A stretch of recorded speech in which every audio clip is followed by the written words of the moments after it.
Hi guys, എല്ലാവർക്കും കടൽമത്തികളിലേക്ക് സ്വാഗതം. മറ്റൊരു വീഡിയോ ആണ്. അതായത് അത് പച്ചക്കറി തോട്ടത്തിൽ തന്നെയാണ് ഇപ്പോൾ ഞാൻ നിൽക്കുന്നത്. ഇതെൻ്റെ പ്രിയപ്പെട്ട ചീരക്കുട്ടനാണ്. നോക്കിക്ക് എന്ത് ചുവപ്പ് കളറാണ്. നോക്കിക്ക്, നിങ്ങൾക്കിത് ആർക്കെങ്കിലും ഇതിൻ്റെ വിത്ത് വേണമെങ്കിൽ ഞാൻ തരാം. ഒത്തിരി വിത്തുണ്ട്. ഞാനിത് വിത്തിന് വേണ്ടി നിർത്തിയിരിക്കുന്നതാണ്. ഏറ്റവും കൂടുതൽ പോഷക ഗുണങ്ങളുള്ള ഒരു പച്ചക്കറിയാണ് ചീര. അത് നമ്മുടെ നിത്യജീവിതത്തിൽ ഒഴിച്ചുകൂടാൻ പറ്റാത്ത ഒരു പച്ചക്കറി തന്നെയാണ്. എളുപ്പത്തിൽ നമുക്ക് ഈ പച്ചക്കറി വളർത്താനായിട്ട് കഴിയുന്നുണ്ട്. ഇതിൽ ഒത്തിരി വിത്തുകളൊക്കെ ഉണ്ട്. ആർക്കെങ്കിലും ചീര നട്ട് വളർത്തണമെന്ന് ആഗ്രഹമുള്ളവർക്ക് കമൻ്റ് ഇടാവുന്നതാണ്. ഞാനതിൻ്റെ വിത്തൊക്കെ തരാം. പൈസ ഒന്നും വേണ്ട, ഞാൻ ഫ്രീ ആയിട്ടാണ് തരുന്നത്. എനിക്ക് ചെടികളൊക്കെ ഒത്തിരി ഇഷ്ടമാണ്. കണ്ട ധാരാളം വിത്തുകളുണ്ട്. ഇത് ഉണക്കി വിത്തൊക്കെ കൊടുക്കാം. അപ്പോൾ നിങ്ങൾക്കൊരു പച്ചക്കറി, നിങ്ങളുടെ പച്ചക്കറി തോട്ടത്തിൽ ചീരയുടെ ഒരു നല്ലൊരു തൈ നട്ടുപിടിപ്പിക്കാം.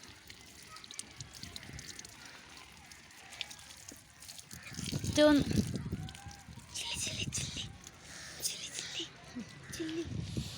അടുത്തയാൾ നമ്മൾ കാണാൻ പോകുന്നത് ചില്ലിയാണ്. അഭികുട്ടൻ പറയാണ് ചില്ലി ഇവിടെ വന്ന് കാണിക്കണമെന്ന്. അവന് ഭയങ്കര ഇഷ്ടമാണ് ചില്ലി. ശരി, ഞാൻ എന്നാൽ അതുകൂടെ കാണിച്ച് നോക്കിക്കേ. ഇത് കണ്ടോ, അടുത്ത് തന്നെ. ഇത് എൻ്റെ ഒരു ഫ്രണ്ടിൻ്റെ വീട്ടിൽ നിന്ന് എനിക്ക് കിട്ടിയൊരു കുഞ്ഞു തൈയായിരുന്നു.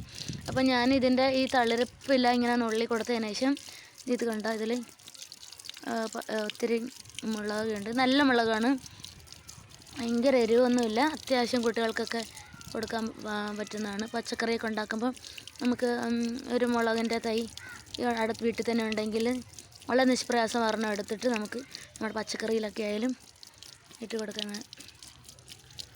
പെട്ടെന്ന് നമുക്ക് മുളകൊക്കെ വേണമെങ്കിൽ നമ്മളത് കടയിലൊന്നും പോകാതെ തന്നെ നമുക്ക് ഓടി വന്ന് നമ്മുടെ പച്ചക്കറി തോട്ടത്തിൽ നിന്ന് ഇങ്ങനെ പിച്ചെടുത്തിട്ട് നമുക്ക് പോകാം.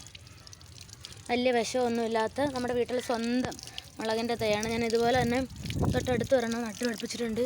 അപ്പോൾ അദ്ദേഹത്തിൽ കുഞ്ഞു മുട്ടൊക്കെ വന്ന് നിൽപ്പുണ്ട്. ഞാനിത് ഇങ്ങനെ എൻ്റെ തളർപ്പിൽ ഇങ്ങനെ നുള്ളി കൊടുത്തു, കാരണം പുതിയ പുതിയ ശാഖകളൊക്കെ വന്നിട്ട് ധാരാളം മുളക് ഇതിൽ കിട്ടാൻ വേണ്ടിയിട്ടാണ്. അതുപോലെ തന്നെ വീണ്ടും ഒരെണ്ണം കൂടി കാണിച്ചു തരാം. കണ്ട, ഇത് കാന്താരിയുടെ ഒരു ടൈപ്പാണ്. ഞാനിതിൽ തളർപ്പിലേക്ക് നുള്ളി കൊടുത്തിട്ടുണ്ട്.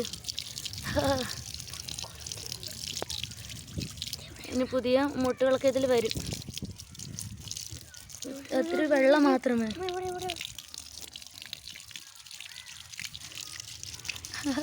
ഇത് കണ്ട ഒരു കുഞ്ഞ് കറിവേപ്പില കൊട്ടെ.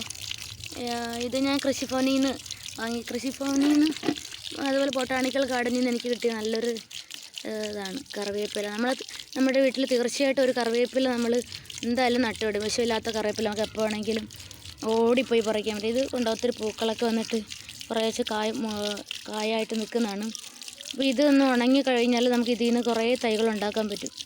അപ്പോൾ ആർക്കെങ്കിലും കറിവേപ്പിലയുടെ വിത്ത് വേണ്ടവരുണ്ടെങ്കിൽ കമൻറ്റ് ഇട്ടാൽ മതി. ഞാൻ ഫ്രീ ആയിട്ട് തന്നെ നമുക്ക് തരുന്നതാണ്. അപ്പോൾ ഇത് ഉണങ്ങി കിട്ടേണ്ട താമസമുള്ളൂ. ഓക്കെ ഗൈസ്, അപ്പോൾ ഇന്നത്തെ വീഡിയോ ഇത്രയേ ഉള്ളൂ. എല്ലാവർക്കും മറ്റൊരു വീഡിയോ കാണുന്നത് വരെ നന്ദി, നമസ്കാരം, ബായ്. അഭികുട്ട ബായ് പറഞ്ഞേ. അഭികുട്ട ഇങ്ങോട്ട് നോക്കിക്കേ, ബായ് പറ. ബായ്.